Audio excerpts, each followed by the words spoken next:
You know, when you think about the Apostle Paul, you have to wonder, how did he do it?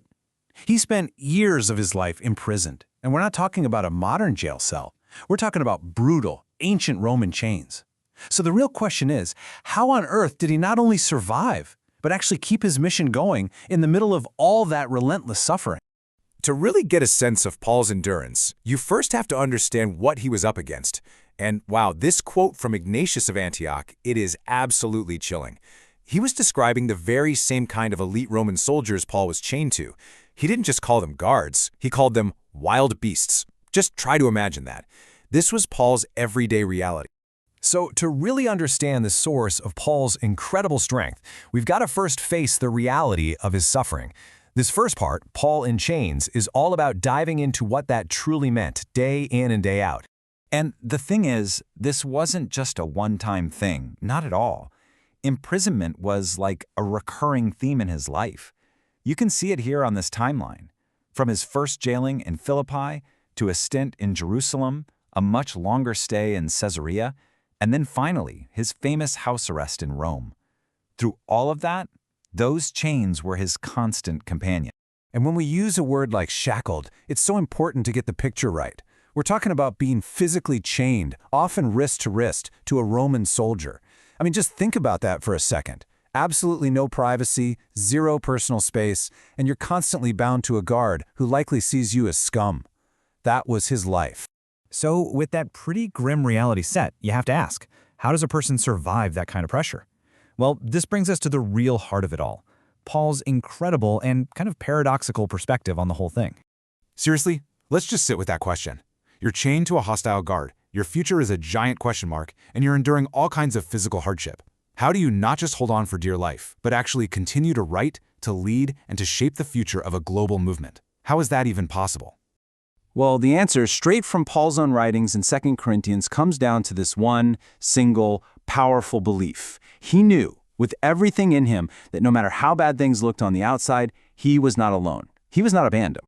Now this is where it gets really interesting. Look at this contrast. On one side, you have his external reality. He was persecuted, he was struck down. Paul never pretended the pain wasn't real. But on the other side, he was holding on to an internal truth that was way more powerful. He was not abandoned, and because of that, he would not be destroyed. This paradox, this tension between his circumstances and his conviction, that was the secret sauce to his resilience. But here's the thing. This incredible mindset wasn't just some kind of wishful thinking. Paul had what you could call a spiritual arsenal, a set of very specific, very real tools he used to keep his focus and his strength. So let's break down what was in that arsenal. In another one of his letters, Paul actually lists out his resources. He talks about relying on the word of truth, the power of God, weapons of righteousness, and the Holy Spirit. To him, these weren't just nice ideas. They were a practical, daily toolkit for survival. Let's focus on two of the biggest ones. Okay, first up, what he called the word of truth. For Paul, this meant the scriptures. By digging into them, he could learn from the failures and the successes of everyone who came before him. It was like he saw his own story as just one chapter in a much, much bigger story. And that gave his suffering a real sense of context and meaning.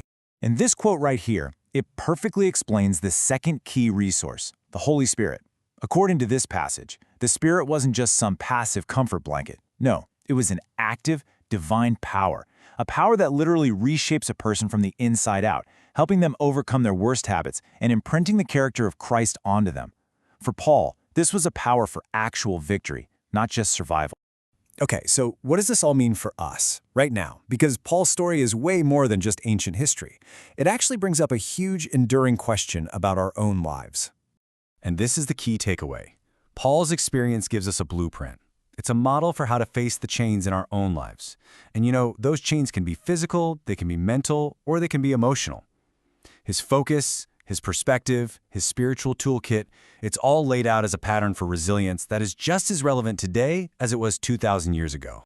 And that leaves us with this final, really challenging question, pulled straight from Paul's own writing.